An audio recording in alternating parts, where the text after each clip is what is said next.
Hello student, standard of 10 English medium. आप कैसे सब मुझे में हो ना? आपको ऑलरेडी पेपर भेज दिया है, अभी वो पेपर लिखने की तैयारी में लग जाना। मीनवाइल मैं आपको 100 रेसिस यूनिट नंबर 5 के एक्सप्लेनेशन और कुछ भेजता हूँ। ये पेपर हो जाने के बाद आपको उसमें करना है, बराबर। उसको पढ़ना आराम से, नोटबुक में उसका नोट करना, बराबर। तो लेट्स स्टार्ट।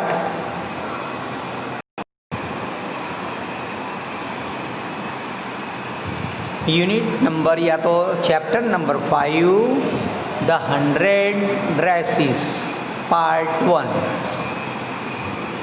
उसकी राइटर है एलिनोर एस्टेस। अभी एलिनोर एस्टेस है, वो एक बच्ची के बारे में लिखती है जो पोलिश गर्ल है, यानी पोलैंड की रहने वाली है, जो इमिग्रेंट होकर यहाँ इंडिया में आई हुई है, अमेरिका में आई हुई है। तो before we read, let's know how do we judge the people around us by their money, wealth and positions? Or is there something of more enduring values to look for a person? This story is a sensitive account of how a poor young girl is judged by her classmate. Wanda Petronsky is a young Polish girl who goes to school with her American children in an American town. These other children see Wanda as a different. In many ways, can you guess how they treat her? Read the information given in the box below. Find out more about this community or about the related topics from an encyclopedia or the internet. अभी आप standard 10 में हो, internet में से detail लेनी चाहिए। Internet में से NCERT के अंदर भी सब डिटेल लेसन की दी हुई होती है, और ज़्यादा करके पेपर सब बनाते हैं बोर्ड में, वहाँ सब डिटेल वहाँ से ही लेके बनाते हैं। तो थोड़ा अलर्ट रहना चाहिए और इंटरनेट का यूज़ करना चाहिए, बराबर। अभी लेसन करते हैं the Polish American community in the United state. अभी पोलिश यानी पोलैंड के जो रहने वाले लोग होते हैं ना, उसे पोलिश कहते हैं। The Polish American community in the United state. The first Polish immigrants arrived in America in 1608, but the largest waves of Polish immigration occurred in the early 20th century. Then more than 1 million Poles यानी Poles जो लोग जैसे India के Indian होते हैं, है ना, इस तरह से पोलैंड के पोल्स लोग रहते, पोलिश लोग रहते हैं, जिसको बोलते Polish. Poles migrated to United State. The Polish state did not exist at the time. At the time the Polish country नहीं था, पोलैंड नहीं था, वो एक स्टेट भी नहीं था।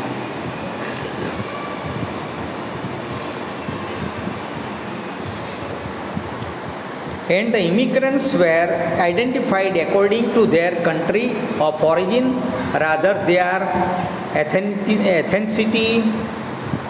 They were identified as Russian Poles, German Poles, Austrian Poles. इस तरह का उनका अपना रिकग्निशन, आइडेंटिफिकेशन ऐसे करते थे, भाई ये मैं रशियन पोल हूँ, दूसरा बोलता है मैं जर्मन पोल्स हूँ, और कोई बोलता है ऑस्ट्रियन पोल्स हूँ।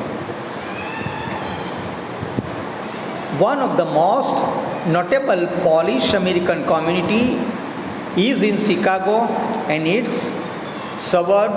So Chicago is sometimes called the second largest Polish city in the world, next only to Warsaw, the capital of Poland. Polish Americans were sometimes discriminated against the United States, as were the Irish, Italian, and Jews.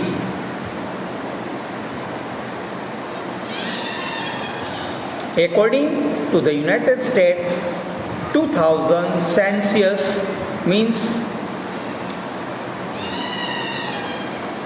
667,414 American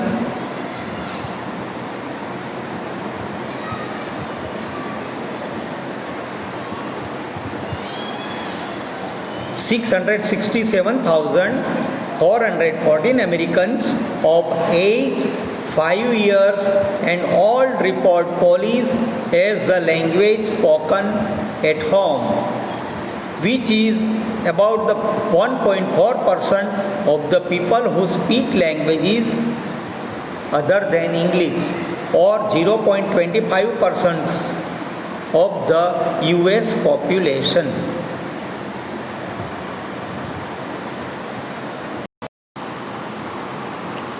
अभी ये जो unit number 5 the 100 dresses part 1 जो है, उसकी लेखिका Eleanor एस्टेस, उसको L बशोर ester भी कहते हैं, उसके हिसाब से वो मई 1906 को उसका जन्म हुआ था, और जुलाई 15, 1988 was American children's author and children's librarian.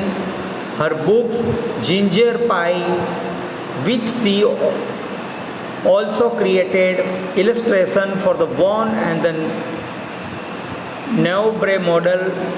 3 of the books were Newbery honor winners. One of them awarded the Lewis Carroll's Safe Award, and Estate's book were based on her life in a small town, Connecticut in the early 90s. अभी देखो ये जो बच्ची है, इसमें जिसकी बात कर रहे हैं वो बच्ची है, उसका नाम है वांडा पेट्रोन्स्की। ये जो होता क्या था, जो इमिग्रेंट से जो अमेरिका आते हैं वो बेचारे गरीब होते हैं, कामकाज की तलाश में, वहाँ कुछ नहीं बचता तो फिर वो चलो अमेरिका जाते हैं, यहाँ कुछ करेंगे काम, ऐसा सोच के वे अमेरिका आते हैं। तो ये अमेरिका आए थे तो पुअर लोग थे, तो पुअर लोग की बस्ती में वो रहती थी ये लड़की वांडा पेट्रोन्स्की। उसके बारे में ये कहानी है कि उसको क्लास में दूसरे बच्चे से वो कैसे अलग दिखती है, दूसरे बच्चों से कैसे अलग बोलती है, और दूसरे बच्चे उससे जो अमेरिकन स्टाइल के बच्चे हैं वो कैसे उसको चिढ़ाते हैं, इसके बेस पर ये लेसन है।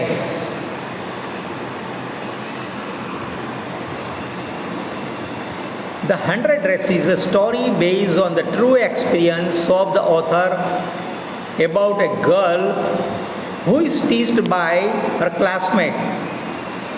ये जो स्टोरी है वो जो ऑथर ने लिखी है वो एक सच्ची कहानी के आधार पर है, कि उसको इस बात का पता है कि भाई ये सच्चा अनुभव था कि वो लड़की को किस तरह से ट्रेस यानी दूसरे बच्चे किस तरह से चिढ़ाते थे।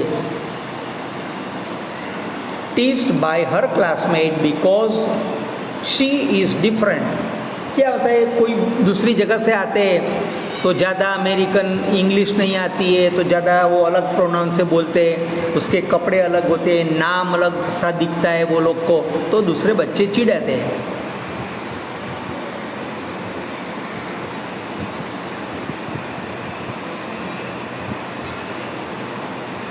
Wanda Petronsky, a girl who comes from the poor part of town, वो जो गांव में रहती थी उसका poor part था, वहाँ वो रहती थी, is the only student in her class with a funny Polish name. She is always quiet and she always wears the same faded blue dress to school every day. वो बच्ची थोड़ी funny लगती थी ये लोग को, क्योंकि जो अलग दिखता है वो अलग सा दिखता है तो लोग उसका मजाक उड़ाते हैं। ये लड़की थोड़ी दूसरे से अलग दिख रही थी और वो बहुत शांत बैठी रहती थी, ज़्यादा किससे मगजमारी नहीं करती थी, वो अकेली बैठती रहती थी।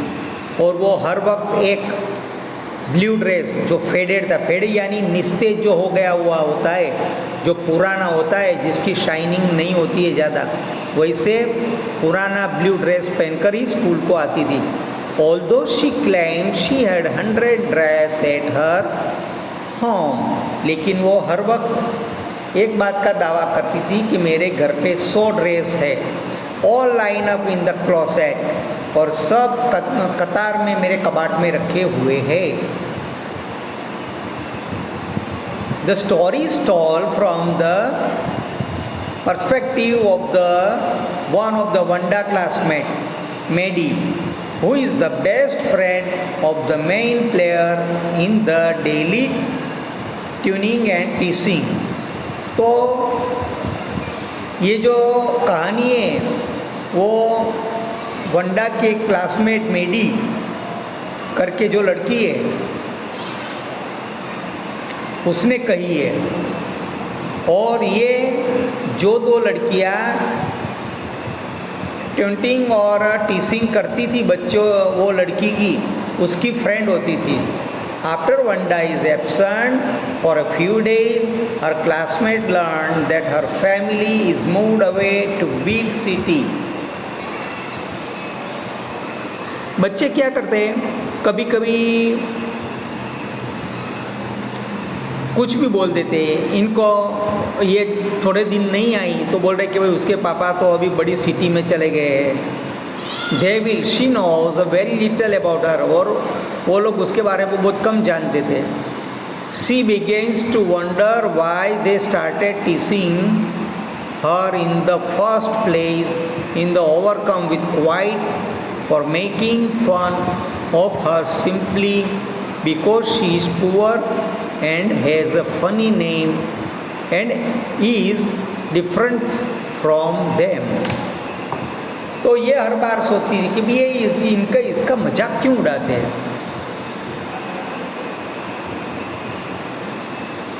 वो उसके बारे में थोड़ा जानती कि भाई वो उसका मजाक किसके लिए उड़ाते हैं, कि भाई वो ऐसा अपने आप को overcome with the guilt for making fun her simply. अभी वो जो बेचारी गरीब लड़की थी वो गरीब थी और उसका नेम थोड़ा डिफरेंट, क्वाइट डिफरेंट था, वांडा पेट्रोल्स्की। तो बच्चे लोग को तो मजाक सूझ जाता है। Maddie knows that she would have stood up to her friends and defend Wanda. तो वो मेडी ने नक्की किया कि भाई मैं ये दोनों जो मजाक करते हैं, जिसको मजाक उड़ाते हैं, उसके सामने मैं खड़ी रहूँगी और ये बच्ची को मैं बचाऊँगी। Maddie and her friend later discovered that the Wanda is a very talented artist. कि वांडा तो एक बहुत ही टैलेंटेड खूबी वाली लड़की थी, आर्टिस्ट थी, वो तो कलाकार थी। And that her drawing of 100 beautiful dresses has won the school art contest। और वो आर्टिस्ट थी, वो उसने 100 ड्रेस बनाए थे जो उसके कबाट में थे, और वो 100 ब्यूटीफुल ड्रेसेस की वजह से वो स्कूल आर्ट कॉन्टेस्ट में वो जीतती है। The girl realized that they misjudged Wanda। तो लड़कियां बाद में महसूस करती है कि हमने वांडा को मिसजज किया, उसको हमने अच्छी तरह से जाना नहीं। And feel incredibly guilty for never being her story of her. तो उनको ऐसा खराब लगा और वो अपने आप को गिल्टी महसूस करने लगे। गिल्ट का मतलब क्या, दोषी समझने लगे, वो अपने आप को दोषी मानने लगे। मिस जज Wanda and feel incredibly guilty for never believing her stories of her 100 dresses. In the end, the girls write a letter to Wanda, hoping to make amends, and they are pleasantly surprised by her willingness to forgive. और वो लड़की भी कैसी थी कि उसने वो सबको माफ़ कर दिया। तो देखो ये स्टोरी का शॉर्ट फॉर्म है। Now we will do some exercise or question answer or MCQs, whatever that we will do it. Okay, let just wait. अभी इसमें कुछ हार्ड वर्ड है वो जानते हैं। एंड्यूरिंग का मतलब है लास्टिंग, परमानेंट। अकाउंट यानी रिकॉर्ड, डिस्क्रिप्शन।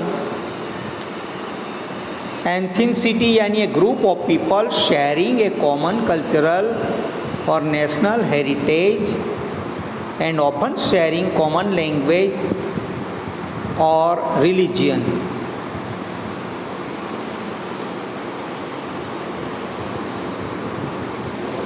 वार्डरोब, ये क्लोसेट का मतलब होता है वार्डरोब यानी कपबोर्ड।